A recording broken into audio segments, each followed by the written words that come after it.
اب آنے والی دور تیر تلوار ٹینک بم کی جنگ نہیں ہے، لوگوں کے ذہنوں پہ نفسیات پہ جنگوں کو غالب کیا جائے گا، لوگوں کو ایک دوسرے سے اتنا متفق کر دیا جائے گا۔ سب سے بڑا نقصان جس مذہب کا ہو رہا ہے اس کا ہو رہا ہے جو سب سے زیادہ پھیل رہا ہے۔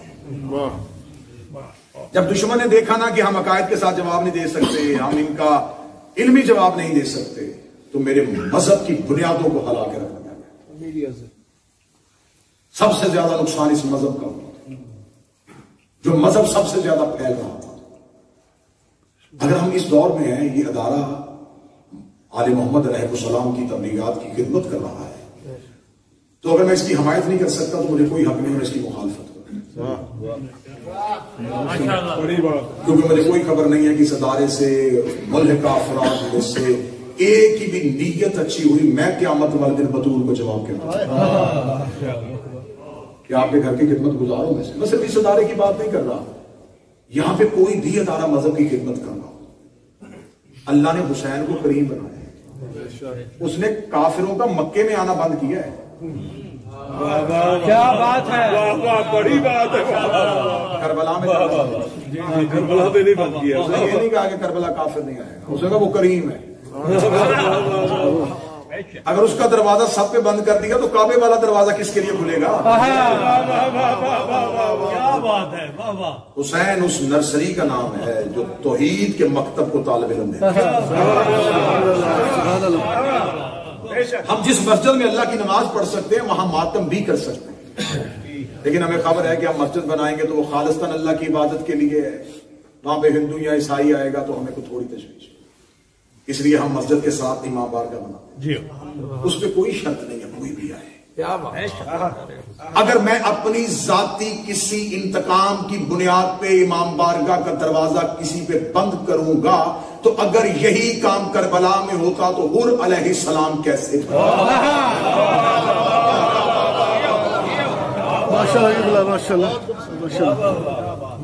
اتنے لوگ ہیں، مجلس ریکارڈ ہو رہی ہے، اس مجلس میں کہہ رہا ہوں ادارہ معارف اسلامی حسینیہ، اس کے ساتھ میرا ایک بڑا گہرا تعلق بہت عرصے سے ہے، میں پچھلے 7-8 سال سے یہاں پر رہ گیا نہیں کہ پاکستان میں کیا مسئلے اور مسائل بنے، میں بارگاہ امام حسین میں امام حسین کو نہیں چہاردہ معصومین کو گواہ بنا کے کہتا ہوں، میں اپنی ایک بھی لفظ کو اگر غلط استعمال کر رہا ہوں، رسول قیامت والے دن شفاعت نہ کریں، مولا علی پیروکاروں میں سے نہ اٹھائیں، مولا حسین عزاداروں میں سے نہ اٹھائیں، میری نسلوں کو حسین کبھی معاف نہ کرے اگر کبھی میں نے مذہب کے عقیدے اور غیرت کا سودا کیا۔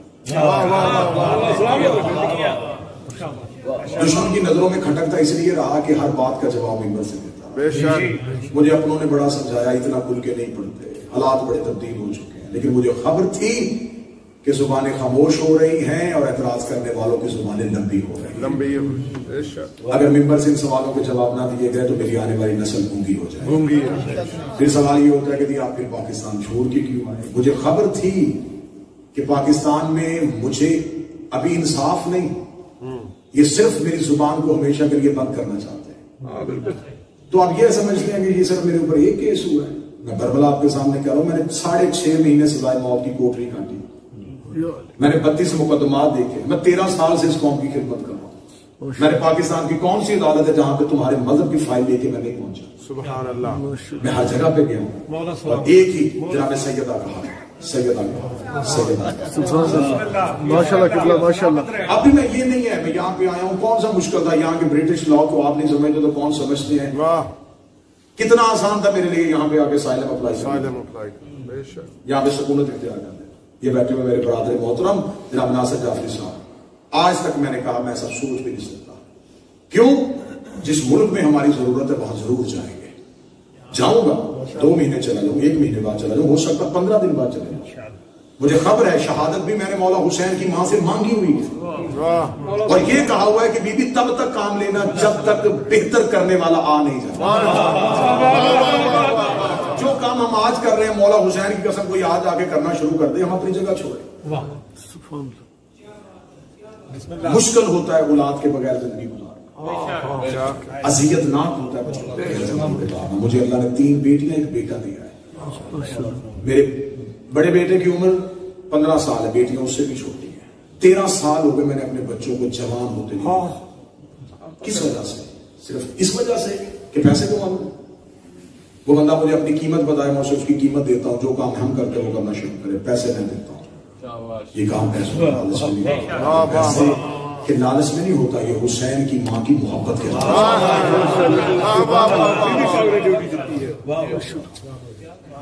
نہیں آنا چاہتا تھا. ہر ممکن کوشش کی کہ پاکستان میں رہ کے مقدمات، جب وہاں کے بیٹھے ہوئے اکابرین نے کہا زمین تنگ کر دی گئی ہے، ایسا ہی آپ تنگ کر دیا جائے گا، تمہیں مار دیا جائے گا، وقتی طور پہ زندگی بچاؤ، جو کام یہاں کر رہے ہو وہ کہیں بھی بیٹھ کے کر سکتے ہو، ہمیں تم سے کام لینا ہے. شام میں پاک سیدہ زینب سلام اللہ علیہا کے حرم میں بیٹھے ہوئے ایک آیت اللہ سے ایک پاکستان کی جیت علمی مذہبی شخصیت نے استخارہ کروایا تو میں نے فلائٹ لی. ورنہ میں پاکستان نہیں چھوڑ رہا تھا. ابھی کیا ہوا، پاکستان واپس بھی جائیں گے، وطن واپس بھی جائیں گے، عقیدے اور مذہب میں سمجھوتا نہیں کریں گے. بہت ممکن کوشش کی کہ یمن و عامہ کے ساتھ یہ مجالس ہوں. میں ادارہ معارف اسلامی حسینیہ کے عہدیداران، ان کی ایگزیکٹو کمیٹی، ان کے تمام ممبران کا تہہ دل سے مشکور ہوں کہ انہوں نے بھی بڑی کوشش کی کہ برادران کے اعتراضات دور کیے جا سکے، لیکن اب وہ اعتراضات خدشات نہیں ہو سکے. تو آج اگر یہ مجلس نہ ہوتی تو شاید اس امام بارگاہ کی انتظامیہ کے لیے یہ اچھا میسج نہ ہوتا، قوم حسینی کے لیے اچھا میسج نہیں ہوتا. میں اس ممبر سے کہہ رہا ہوں کہ کل والی مجلس میں پیش کی معذرت خواہ ہوں جب تک آپ کے ہاں امن بحال نہیں ہو جاتا، کیونکہ ہم قوم کو تقسیم نہیں کرنا چاہتے، ایک دیکھنا چاہتے. جب تک امن نہیں ہوگا تب تک آپ کہیں نا کہ ساری زندگی نہیں پڑھوں گا، تو میں ساری زندگی نہیں پڑھوں گا. حسین کی وہاں جان اپنی لے گی، وہاں ہم دیں گے. جہاں آپ سننا چاہیں گے کہ دوسرے بارگاہوں میں پڑھتے ہیں، وہاں آپ ضرور آئیے گا. لیکن جب تک اتحاد نہ ہوگا، امن نہیں ہوگا. میں نہیں چاہتا کہ میں کسی ایسی تحریک کا مہرہ بنوں جہاں سے مذہب کی دیواریں تو ہو جائیں.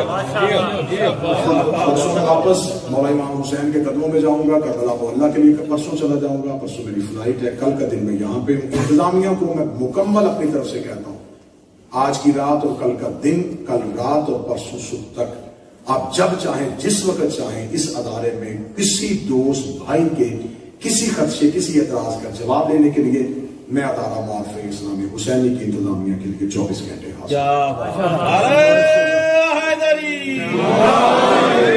کچھ کہنے کا مقصد نہ اپنے آپ کو کلیئر کرنا تھا، یہ کرنا تھا مذہب مکتب کی سربلندی کے لیے، ملت تشیع کی سربلندی کے لیے. اچھا نہیں کر سکتے تو برا نہ کریں. اس مذہب کی تو دیوار سیدھی نہیں کر سکتے تو بنی دیوار کو نہ کریں. کوشش کریں کہ آپس کے ذاتی اختلافات، نظریات کے ذاتی بہت کچھ ہوتا ہے، مرنا ہے، قبر کی چار کرتے ہیں. اس وقت ایک امام نے سراہنے آ کے بیٹھا، اس نے پوچھنا ہے کہ میں نے ساری زندگی تمہیں جو مانگا دیا، بتا تو نے میرے لیے کیا. کیا کہیں گے، ہم نے بھائی کو بھائی سے لڑایا تھا، ہم نے ابھی ولیلہ پڑھنے والوں میں شیعت میں درمیان میں تفریق کر. یہ آپ کا عقیدہ نظریہ، جس نظریے میں مذہب کی چار دیواری کے اندر رہ کے آپ کو آزادی ہے. دشمن وہاں سے حملہ آور ہو چکا ہے، میرے مذہب کی بنیادوں کو ہلایا جا رہا ہے. کبھی امام زمانہ کی توہین ہو رہی ہے. کتنے عرصے سے اس ملک پاکستان میں حضرت ابو طالب کو کافر کہا جا رہا تھا. حضرت ابو طالب کی توہین، جناب سیدہ کی توہین، امام زمانہ کی توہین، آئے روز نت نئے مسائل. یہ صرف کس وجہ سے ہوئے؟ ذاتی اختلافات کی وجہ سے. جب گھر کی چار دیواری کے اندر بھائی بھائی سے لڑ رہا ہو تو دشمن کو گھر میں حملہ کرنا بڑا آسان ہے. میں پھر دوبارہ ممنون و متشکر ہوں جناب سید امجد شاہ صاحب کی پوری کمیٹی کا، ان تمام دوستوں کا جنہوں نے اس امام بارگاہ کا دروازہ مجھ حقیق کے لیے آج کی تقریر کے لیے کھولا. انشاءاللہ پھر ملاقات تب ہوگی جب امن، عزت، احترام اور آل محمد سے مخلص ہو کے اب قوم کی خدمت کریں.